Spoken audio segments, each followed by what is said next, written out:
Datang ke Medan, gue bilang, Pak Rapat udah dijual. Itu fakta. Pak Rapat udah terjual. Itu tadi kan, Pak.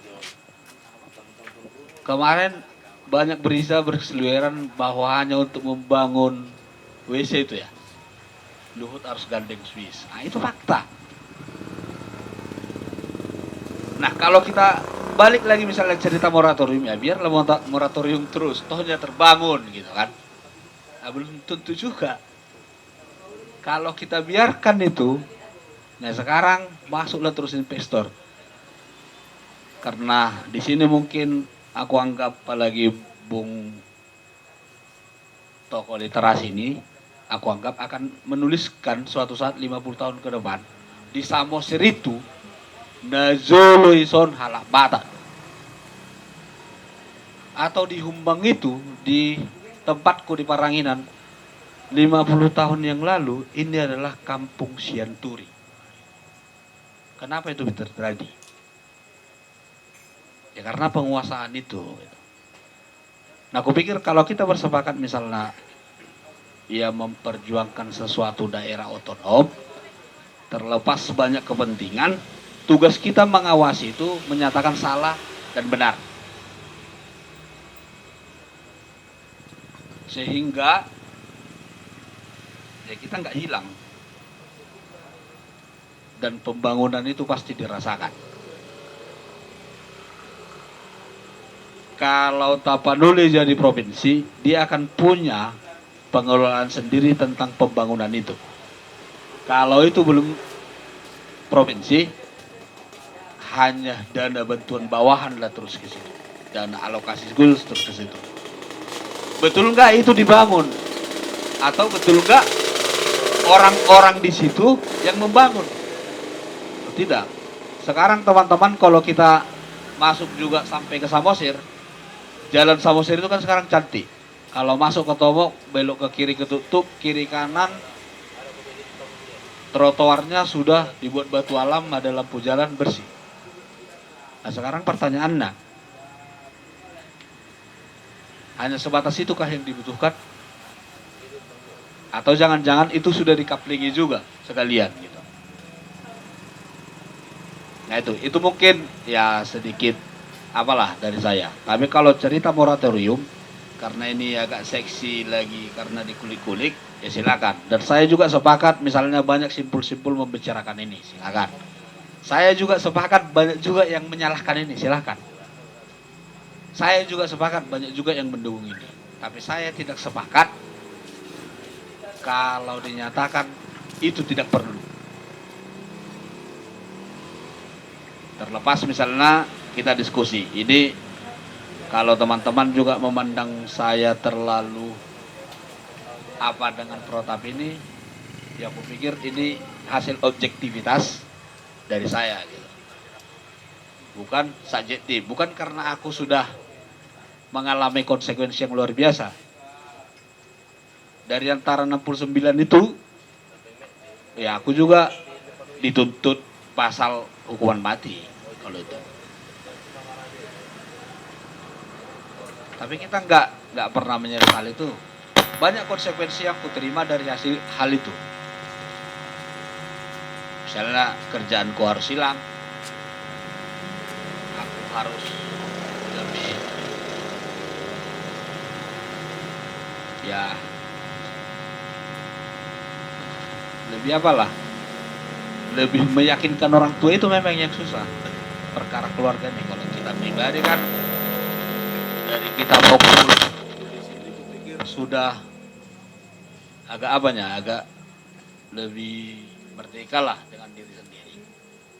Tapi ada yang melekat dengan kita, ada orang tua, ada keluarga, ada pacar. Nah itu. Oh enggak. Kalau mau pacaran lagi balik, nggak apa-apa.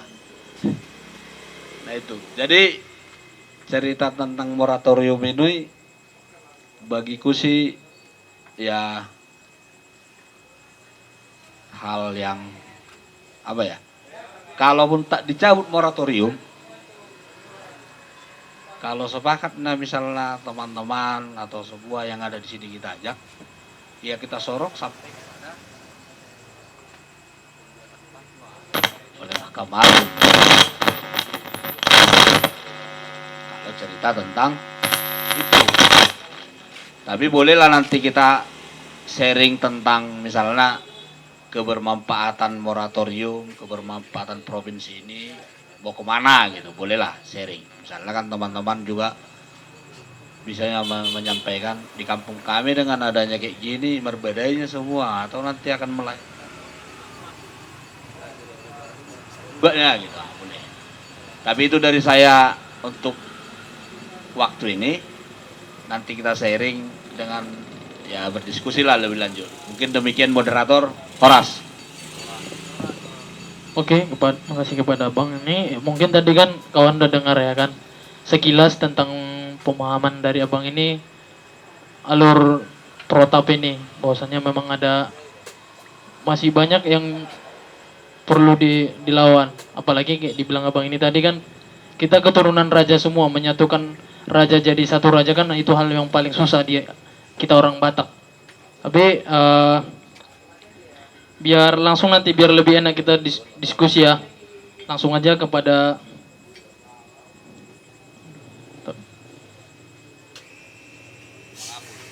Oh iya, langsung lanjut kepada Bang Apul biar disampaikan langsung bahan dari Abang ini biar nanti kepada lebih enak diskusi ya, biar nggak terlalu formal kali.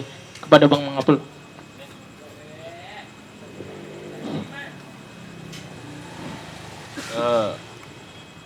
Selamat malam buat kawan-kawan semua. Pertama, saya mengucapkan terima kasih ke John yang memfasilitasi diskusi hari ini. Sebenarnya bukan diskusi tepatnya. Lebih tepatnya kalau saya menilai kita bicara teklap di sini. Perang ini ya. Dalam bayangan saya, dalam bayangan saya, literasi ini saya membayangkan bagaimana dulu Amir Syarifuddin, Soekarno itu diskusi-diskusi di Wisma Pemuda, di Keramat Raya, kemudian juga diskusi-diskusi di Kernolok, ya kan? Dan tim advokasi tragedi Provinsi Tapanuli juga saya gagas inisiatif sendiri karena sebenarnya iseng. Jujur iseng. Jadi waktu secara singkat bisa saya sampaikan, waktu ada muswil, kebetulan saya dari alumni UKI Fakultas Hukum 91. Waktu itu kita mau muswil, musyawarah. Kemudian oleh Bang Teras Narang, Gubernur Kalteng waktu itu, saya diminta untuk membuat beberapa counter. Sampai kemudian terpilih selesai kongres. Waktu itu kita mau membuat sebuah seminar evaluasi 10 tahun Undang-Undang Nomor 23 Tahun 99 tentang pemerintahan daerah. Saya lagi buatkan materinya, tiba-tiba di layar televisi, wah ribut nih. Lihat, sebagai orang yang pernah ini ngikutin jejak Bung ini, pernah di jalanan, intuisi saya mengatakan pasti akan terjadi penangkapan. Karena waktu itu saya aktif di PBHI. Dan benar saja, besoknya saya konferensi pers, kita buat segala macam. Sampai kemudian berjalanlah. Itu yang pertama. Yang kedua, sebenarnya saya nggak melihat semangat yang sama malam ini dari Bung yang sebelah saya, karena dia pelaku. Saya teringat apa yang disampaikan oleh Sahrir, hidup yang dipertaruhkan itu pantas untuk kita menangkap dengan segala konsekuensi yang sudah dia terima. Bicara ke topik diskusi moratorium dan nasib RUU Protap, ini politik. Moratorium adalah politik, proses terjadinya protap RUU adalah politik. Bagaimana peran kita mengambil posisi khususnya anak-anak muda adalah politik. Jadi jangan naif. Kalau bicara sejarah, ini yang harus kita tuntut kepada negara ini. Kenapa? Karena Protap itu pernah jadi provinsi dan bagian dari Sumatera Timur. Itu jadi. Tapi kalau secara umum kan kita bisa sampaikan, di antara seluruh keresidenan yang belum jadi provinsi, hanya provinsi keresidenan Tapanuli yang belum jadi provinsi. Dari seluruh provinsi yang ada di Sumatera ini, yang punya 2 plat, hanya Sumatera Utara, BB dan BK. Siapa yang mau kita tagih? Si Kusno itu yang sakit berubah nama menjadi Soekarno. Kenapa? Agresi militer pertama. Kedua, Bung Karno ditahan di kampung saya di Perapat dengan Bung Sahlil dan Agus Salim. Tahun 49 terjadi pengkondisian dari keresidenan Tapanuli yang tadinya itu ada sekitar sampai Aceh soalnya waktu itu menjadi 4 Afdeling. Dan memang secara sejarah dan kesepakatan dan perhitungan Belanda itu Sibolga tempatnya.